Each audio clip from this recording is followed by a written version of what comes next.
Hey guys, welcome to Wedding Pros, and you're probably like, what is Wedding Pros? Well, this is our first video. Me and Jared run a company called Stopgolove. We've been doing wedding stuff for 10 years or so.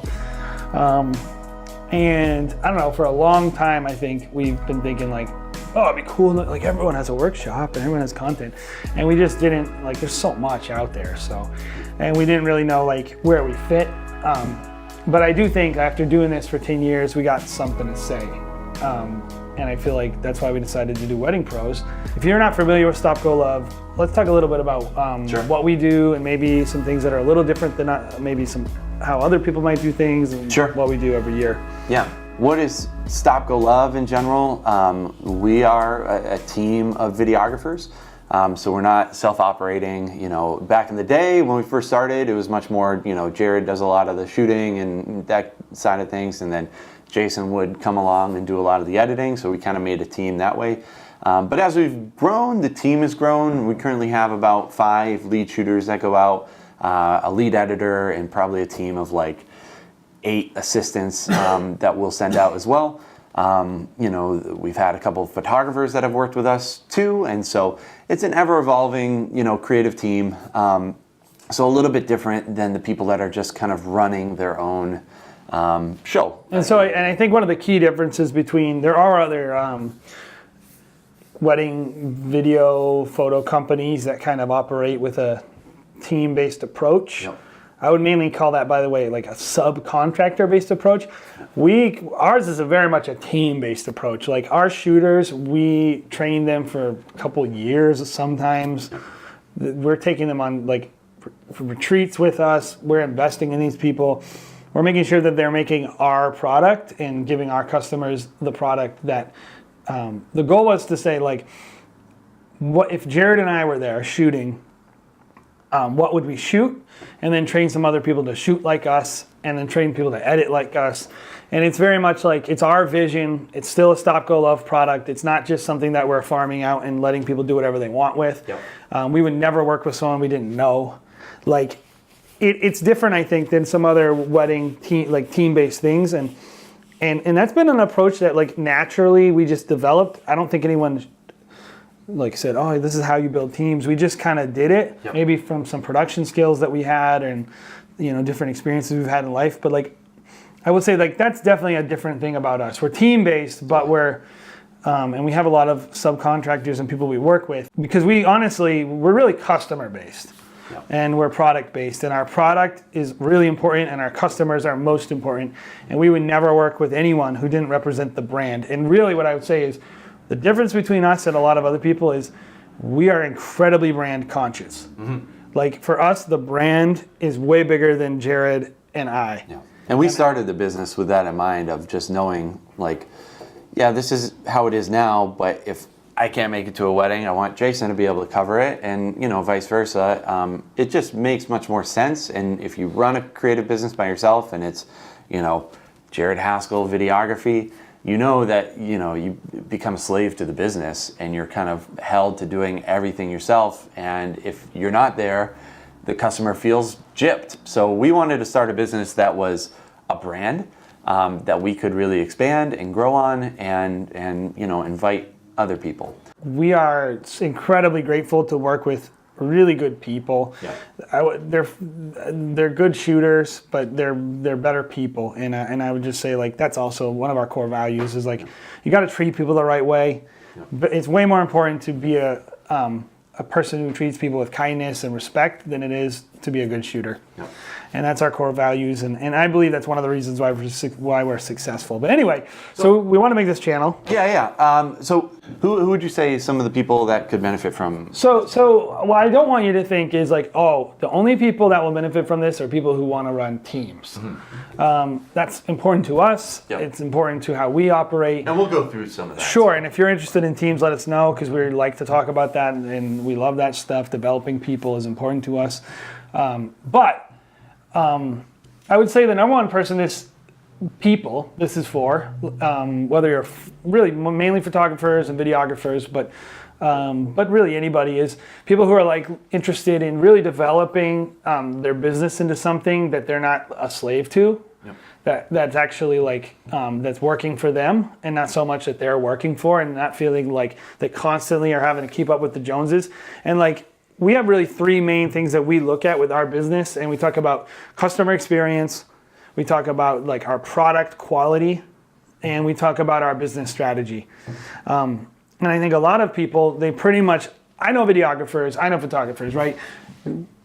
They're obsessed with gear. We want to talk about gear. We want to talk about, like, I know people that are switching their rigs out every year, spending all this money and all this effort and time. And I'm like, I don't know that your customer really cares about that, dude. Like, and you're killing your profit. And like, what are you doing? And like, that's just not how we think. You know, so it's for people who are interested in really growing their business. We're going to talk about gear, by the way, but like when we talk about gear, we think about it, does it improve the customer experience? Is it going to improve the quality? And is it actually a smart business decision? Like, so we think about things a little differently. And we also, we didn't really say this, but we shoot around 100 weddings a year, and our gear gets like absolutely decimated. And we also look at, can it handle 30 to 40 weddings for a year for 4 years? So that's the other way we're looking at it. We're glad to talk about gear, but we really want to talk about being working creatives. Yep. I think you see it a lot of times. So many videographers get into the industry and they start shooting weddings, and then even though you start and you're like, oh wow, $1,000, I'm making $2,000, $3,000. You quickly find that running a business costs a lot of money, especially when you're dealing with expensive camera equipment. That paying yourself a living wage, especially we're from New England, we're from the Boston area. It's very expensive out here.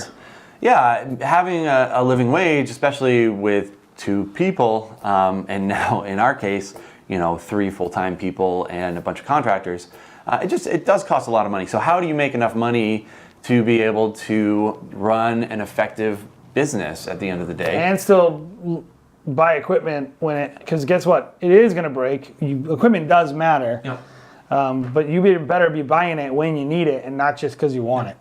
But so many people get out of the industry, or they move on to doing commercial work because they say, oh, there's not enough money. Everyone in the wedding industry is, a cheapskate. Like, they don't want to spend more than, $1,500 on a wedding.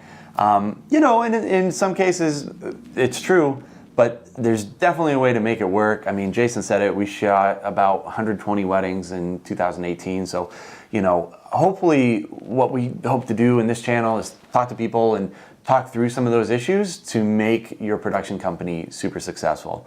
And that can deal with... efficient. Very efficient. That's the goal. We're done with all our edits by the end of 2018. We don't let our stuff roll over. Yep. And I cannot stress enough, build a business that can run efficiently. That is important to us.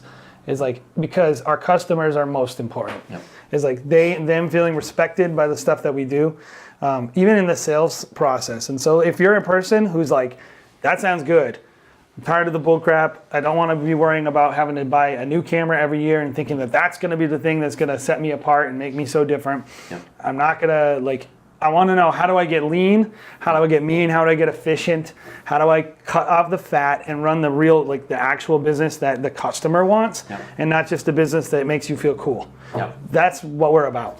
So soon we're going to be kind of doing a couple different videos, and we got some stuff already recorded on just some different stuff that's our priorities. But like I said, we'd love to hear from you guys on stuff you want to know about, and stuff that we can speak into, because that's, we're glad to help. We're here to help. But when we think about running a business, right, we think about, like I said, the 3 really pillars, and we'll just keep reiterating this, and I know we'll be like a broken record, but it really is really critically important, is customer experience. Does a customer care? Does it make them happier?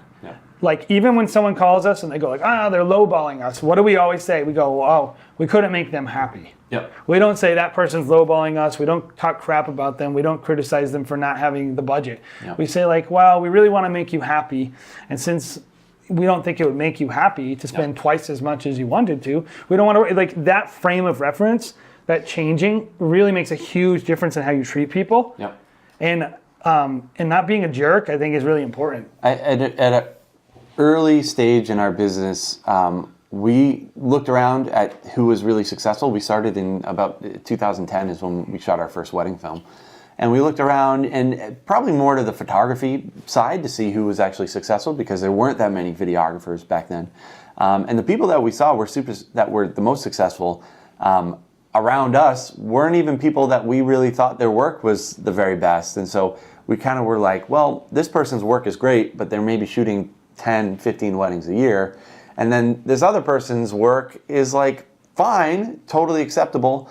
You know, I would even say good. But it's they're not the shooting type of thing where you're going to 60 weddings. Yeah. Yeah, I mean, what we learned really early on, like in working with people, that the people that treated people the right way and thought about customer experience, even when it comes to your product, like delivering product in a way that's easy for your customers. Like every little element of your experience, from sales to the day of to the delivery, is producing an experience that makes a bride like feel well taken care of, safe, special. And I would just say, like, put that at the front of your mind with every choice you're making. That's big and important to us. The other thing is product quality. What does that mean? It does mean how it looks. It does mean how it's edited. And the quality, like, you know, kind of those things that are subjective a little bit, but they are very much important to us, because we're still video guys, we're still nerds about that stuff. But I think less so, right? I feel like so much people's time is taken up by this kind of silly debates and constantly reevaluating themselves and changing things. Why do you think people always are trying to like fix their business by fixing their gear? The mentality of a videographer is very different than the mentality of a bride. So a bride is going to be very emotional when it comes to, they're going to watch a video that you do, and more than likely half of them are going to cry no matter what the quality is. Like if you are able to be good enough and be a good storyteller, you know, 90% quality to them is as good as, you know, 100% of the quality of somebody else.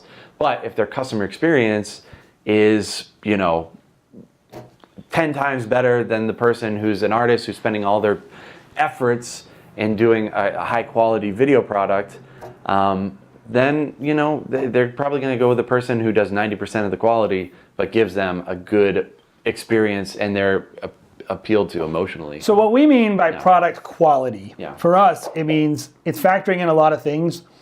It's factoring in, obviously, how does it look and things like that. But then also, like, never deliver a mistake. Never deliver a misspelled name.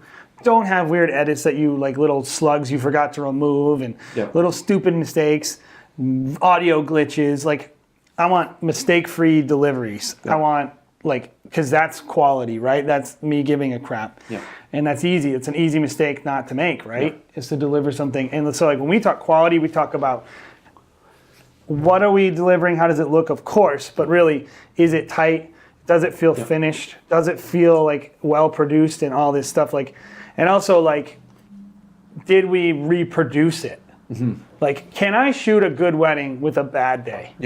That's what I look at. Is like, is my process so tight and my methodology so well thought out that when I show up at a day that's not maybe an Iceland wedding with supermodels, can I produce a really nice product that will make the client feel like, I want her to feel like she's a supermodel in Iceland, even if it's a golf course in Ashland. Well, and the truth is, somebody is much more likely to give you a positive review if you are willing to go the extra mile and help them. Like, for instance, sometimes we'll get requests after we've delivered an edit. Someone will be like, oh, you know, I really don't like that person that's in the video, or I really don't like that. It's weird. A very specific, a very specific thing about the video. To us, and this is probably what separates the two types of people. One person would probably say, well, no, this is my artistic vision. These are the things. And it can even veer into creative things like, you know, are you as a creative willing to go the extra mile and give up some of your own kind of creative pride to make the client happy? In our case, we almost exclusively always do it, because at the end of the day, they're the person that's going to be watching the film 5 to 10 years from now. I'm not going to watch it. I mean, we do enough work that I can post work that I love on our website. We don't have to be stingy about, well, no, this is my artistic vision and you're going to get it because it's what I dreamt of and what I worked hard on. Like, at the end of the day, we just want to make customers completely happy with their end product, because that's what's going to give us good reviews, and at the end of the day, to have them tell their friends about us. Don't take this stuff personally, guys. Like, Yeah. when people ask you to do stuff, like, just do, like, if Make you them can happy. afford it, Yeah. and it doesn't kill you, like, I'm all about, by the way, charging extra money for extra work. Yeah. But in general, like, product quality is really just about delivering something that you're proud of, Yep. that a customer is happy with, and not making dumb mistakes. Yep. And just like, so that matters, product quality. And the last thing is business strategy. And this is probably the thing where we've learned the most over the last 10 years, that we grew the most. I think when we started, our product quality was not significantly worse. Yep. I think it was very similar. Yep. I think product quality is the easiest thing to get right. Mm-hmm. I think our customer Well, experience step one. was the Right. second thing that we got pretty good at, is that was natural for us to treat people and make them feel happy. Yep. But the thing we kind of sucked at for a really long time is our strategy. Totally. Now, we were pretty good. I'm a marketing guy, so like there was some marketing stuff that we did well and some branding stuff that we did well. Yep. But then there was like some financial decisions and some accounting decisions and all kinds of stupid decisions that we made financially. And just processes too. Terrible So- processes, inefficiencies, wasting our edits, just being stupid. And like, that's a really, really, really big deal. And I know it's kind of boring, guys, but I'm telling you, Yep. if you just focus on it, like in your business, it will free you up to do the stuff you really love doing. And I'm telling you, if I could give you one bit of advice, Yeah. it would be like, look at your business strategy and actually think about it. Don't blow it off. Don't ignore it. Yep. And it's usually, the business strategy is the thing that I think most of us creatives are poor at to begin with. Like for myself, when we first started Stopgolove, I was full creative, like didn't care about business strategies, just wanted to put out good work. But over the years, as I was like, well, in order for me to make a living wage, I either have to shoot, 20 weddings at 15, 20 grand, a piece for us to be content in life. Or we're going to have to, bring on a team and figure out, and we're going to have to become good business people, because the only way you can run teams and the only way that you can have great systems is to become good at the things that maybe you're not good at. So it's a stretching opportunity. I think, again, going back to the goal of this channel in particular, is we want to hopefully make a lot of these things a lot easier. We've already forged a path that we've found that really works well for us. That we find that a lot of creatives aren't willing to go down because it seems super complicated. So the goal is make it add as little complication to your life as possible, and hopefully reveal a lot of things that probably are a lot easier to accomplish than most creatives figure. Oh, and I really believe, like, there's a few people like who either they're terrible at customer experience, you're not going to be successul, or you'll only be limited in your success. Your product is sub quality, it's below market, and therefore below, it's overpriced, and so that'll kill you. And then probably even more so, people who struggle with business strategy.